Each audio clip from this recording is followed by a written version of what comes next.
تو میں آپ سب سے یہ گزارش کرتا ہوں کہ اس معاشرے میں آپ اپنی زبان پہ قابو پانا سیکھیں، برائے میرے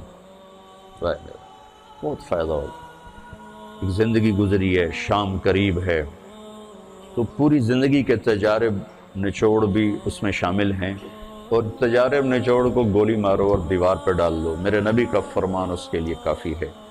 اور معاذ بن جبل سے فرمایا کہ تمہیں پورے دین کا نچوڑ بتاؤں، کہا جی کیا تو آپ نے؟ اس حدیث کو میں نے پتہ نہیں ہزاروں لاکھوں دفعہ بیان کر دیا ہے، اور ہر دفعہ بیان کیا ہے کہ اچھا یہ ایسے کر کے کیوں فرمایا؟ یہ پہلے کیا، پھر کہا کف ھذا، اور کہا کس کو ہے؟ جن کے بارے میں آتا ہے کہ اس امت کے علماء کا جھنڈا قیامت کے دن معاذ بن جبل کے ہاتھ میں ہوگا۔ اتنے بڑے آدمی۔ 18 ہجری میں انتقال ہوا، 1434 ہجری میں اردن گیا تو ان کی قبر سے خوشبو آ رہی تھی۔ 1400 سال گزر گئے، ان کی قبر سے خوشبو کا آنا بند نہیں ہوا۔ اتنے بڑے آدمی کو کیسے سمجھایا؟ بچے کی طرح کہ معاذ اس زبان کے قابو۔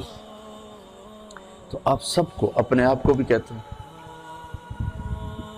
وہ عرب خطیب کہتے ہیں اوصیکم نفسی اولا و ایاکم کر کے عام طور پہ خطبہ شروع کرتے ہیں، تو میں بھی اپنے ذات سے شروع کر کے آپ سے یہ عرض کرتا ہوں بچوں کہ اپنی زبان پہ قابو پانا سیکھو۔ یہاں اس کی مشق کر لو، یہ چھوٹا سا میدان ہے، چھوٹا ایک تالاب میں ہے، آپ تالاب، یہاں سے نکل کر آپ ایک سمندر میں کودیں گے جہاں کہ رشتوں کی فہرست ہوگی، تعلقات کی فہرست ہوگی، ناگواریوں کے خوفناک خاردار کانٹے ہوں گے، کہیں کہیں پھول ملیں گے ورنہ کانٹوں سے بھرا جہان ہے۔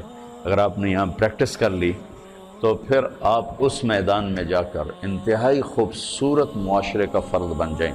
آپ کو جتنے بھی ہے، کسی کے پاس 2 سال ہیں، کسی کے پاس 4 سال ہیں، کرنے کو تو ایک دن بھی بہت ہوتا ہے اگر اللہ تعالیٰ دل کی آنکھ کھول دے۔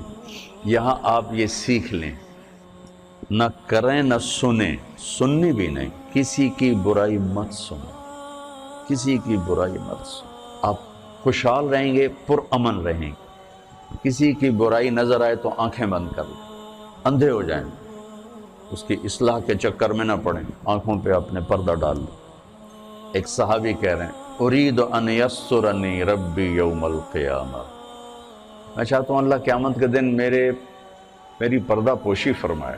آپ جواب دے رہے ہیں استر عیوب اخوانک یسترک ربک یوم القیامہ، تو اپنے بھائیوں کے عیب چھپا، اللہ تیرے عیب چھپائے گا۔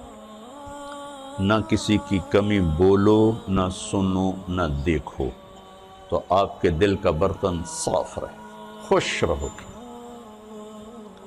جب بولو گے، جب سنو گے، جب دیکھو گے، پھر آپ کے دل میں زہر بھر جائے گا، نفرت بھر جائے گا، غضب بھر جائے گا۔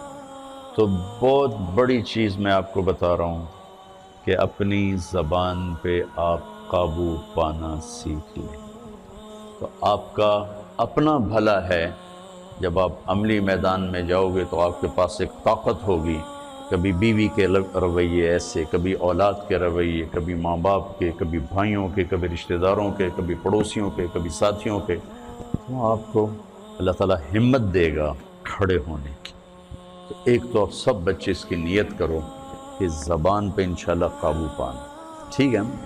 سچ بولنا ہے، جھوٹ نہیں بولنا، جھوٹ لعنت ہے ہر انسان کے لیے۔ اچھے بولنے، غیبت نہیں کرنا، بہتان نہیں باندھنا، کسی کو بے عزت نہیں کرنا، کسی کی بے اکرامی نہیں کرنا، کسی کی اصلاح کے چکر میں اس کے عیب نہیں پکڑنا، بس اپنے دھن رے دھنی اپنی دھن۔ دوسری عرض یہ کرنی ہے، یہ بھی ایک حدیث پاک کا مضمون ہے کہ اس دل کو بچوں صاف رکھو، اس میں کسی کی نفرت نہ آنے دو، کسی کا بغض نہ آنے دو، کسی کا حسد نہ آنے دو، تو دل کو صاف رکھو۔